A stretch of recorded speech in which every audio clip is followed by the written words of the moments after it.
This is Pulse of Africa, the face of Ethiopia, the voice of Africa.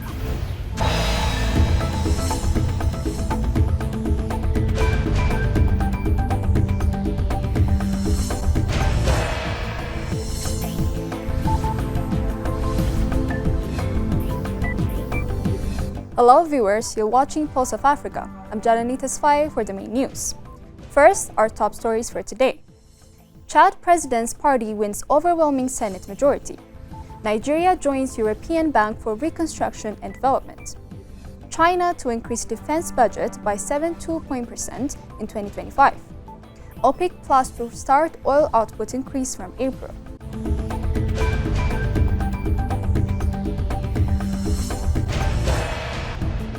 Now, the news in detail.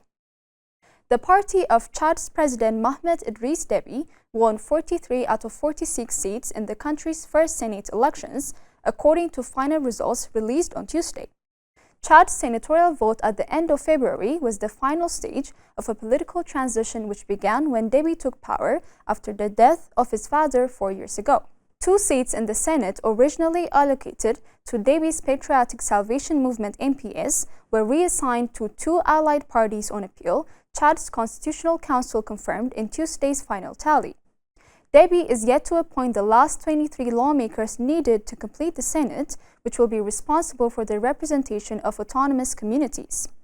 The bicameral parliament was established in 2020 by a reform later confirmed by the new constitution approved in a December 2023 referendum.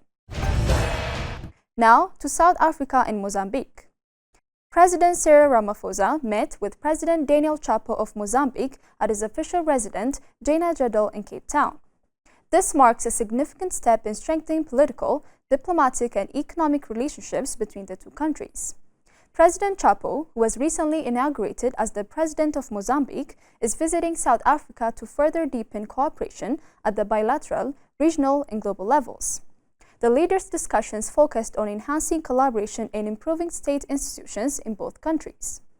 The long-standing relationship between South Africa and Mozambique is rooted in shared struggles against apartheid and colonialism, with cultural and familial ties further cementing the bond. Moving on to Uganda. The United Nations has launched an emergency appeal to raise $11.2 million to help fund Uganda's response to an Ebola outbreak that has killed 2 people after the country's health budget was strained by U.S. cuts to foreign aid. Uganda declared the outbreak of the highly infectious and often fatal hemorrhagic disease in January in the capital city of Kampala after the death of a male nurse at the East African country's sole national referral hospital.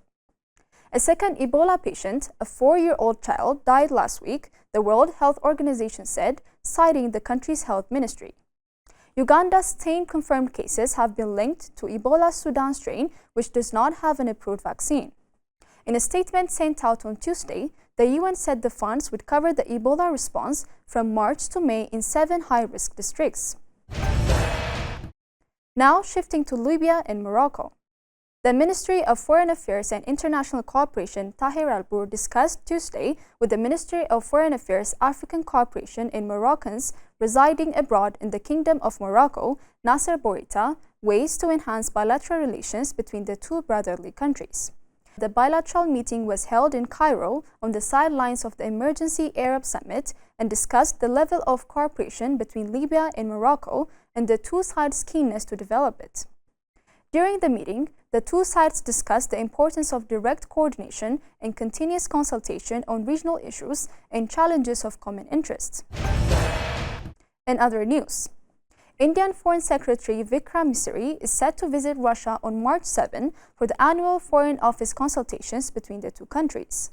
The visit will also be an opportunity for India and Russia to exchange views on key regional and global issues. Misri is also expected to meet members of the top Russian leadership during his day-long visit.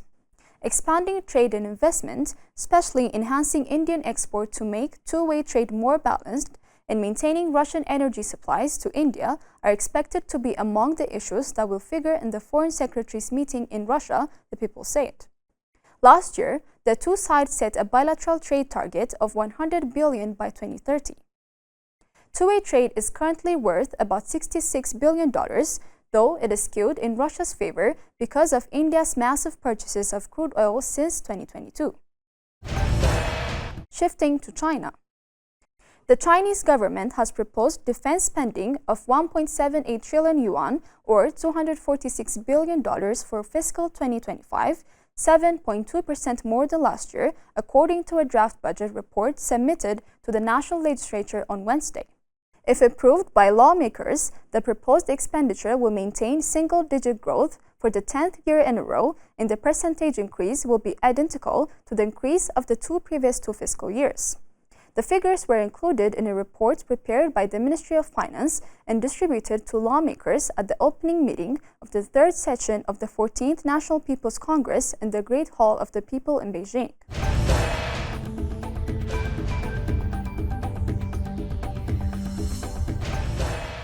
Only on the Pulse of Africa channel, all the time.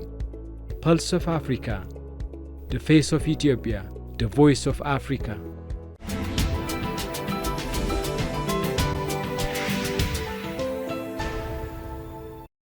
Now, turning to business news. Nigeria has officially joined the European Bank for Reconstruction and Development as its 77th shareholder, marking a significant milestone in the country's economic trajectory. In April 2024, Nigeria submitted its application to join the bank, which the EBRD's Board of Governors approved in May 2024. This membership follows a pivotal decision made at the EBRD's 2023 annual meeting in Samarkand, where an amendment to the agreement establishing the EBRD was approved. Finally, the Organization of the Petroleum Exporting Countries OPEC and its allies, collectively known as OPEC Plus, announced on Monday that they will move forward with their previously planned oil output increase starting April 1. According to a statement on the OPEC website, 8 OPEC Plus countries, Saudi Arabia, Russia, Iraq, the United Arab Emirates, Kuwait, Kazakhstan, Algeria, and Oman, have agreed to proceed with a gradual and flexible return of the 2.2 million barrels per day voluntary adjustments starting in April. The decision was attributed to healthy market fundamentals and the positive market outlook. The agreement was reached following a virtual meeting earlier in the day where members reviewed global market conditions and the future outlook. Despite the planned increase, the country said they would remain adaptable to market conditions and may pause or reverse the output hike if necessary. Before concluding, let us provide you with the latest updates on global commodities prices.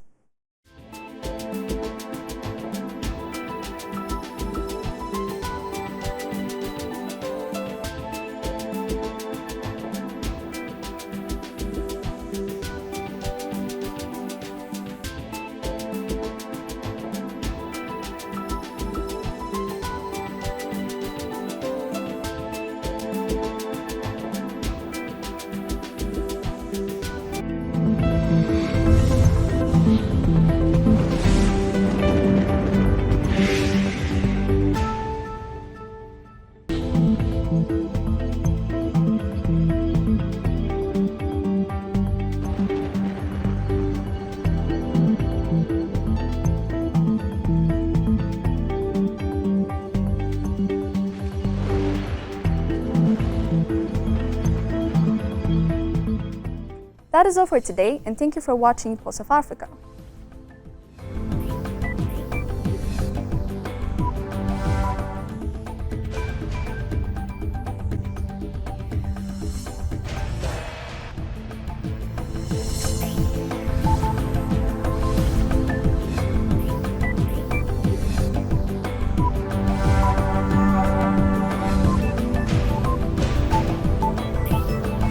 This is Pulse of Africa, the face of Ethiopia, the voice of Africa.